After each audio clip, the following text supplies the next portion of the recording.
আসসালামু আলাইকুম ভালোবাসার লোকগুলা কেমন আছেন? আশা করি ভালো আছেন। অনেকে কমেন্ট বক্সে জিজ্ঞেস করেন, আপু আপনি কি হুজুরের সাথে সারাসারি হয়ে গেছে গা?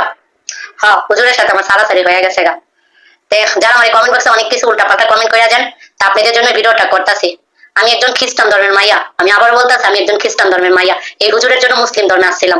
এই হুজুরের জন্য না হাতে আছে না মোজা পড়ছি, পায়ে মোজা পড়ছি, বুরকা পরে চলাচল করছি, অনলাইন থেকে বেড়ে গেছি গা। বুঝতে পারছেন? আমার চেহারাটা অনলাইনে কাউরে দেখাই নাই, মাঝখান থেকে মাঝখানে অনলাইন থেকে বেড়ে গেছে। এই হুজুরের জীবনের চেয়ে বেশি ভালোবাসি। আমি একজন চেয়ারম্যানের মেয়ে, আমি একজন ম্যাজিস্ট্রেটের মেয়ে, এটা কম বেশ অনলাইনে জানেন। আমি একজন এমপির ভাতিজি।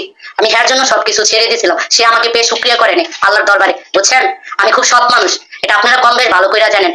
শোনেন, যারা আমার উল্টা পাল্টা কমেন্ট করেন না, আমি হুজুরের জন্য আসলাম, মুসলিম ধর্মে আসছিলাম। কিছু হুজুর আছে না, মানে হুজুর নামে কলঙ্ক, কথা বুঝতে পারছেন? হ্যার বউ আছে, অলরেডি 3টা বাচ্চা আছে, সেটা আমার সে বলে না, সে আমার ঠকায় বিয়ে করছে। কথা বুঝতে পারছেন? হ্যাঁ, আমি আর ছোট করতে চাই রে কেলাগা, একদিন হইলো তো এর সাথে আমি সংসার করছি।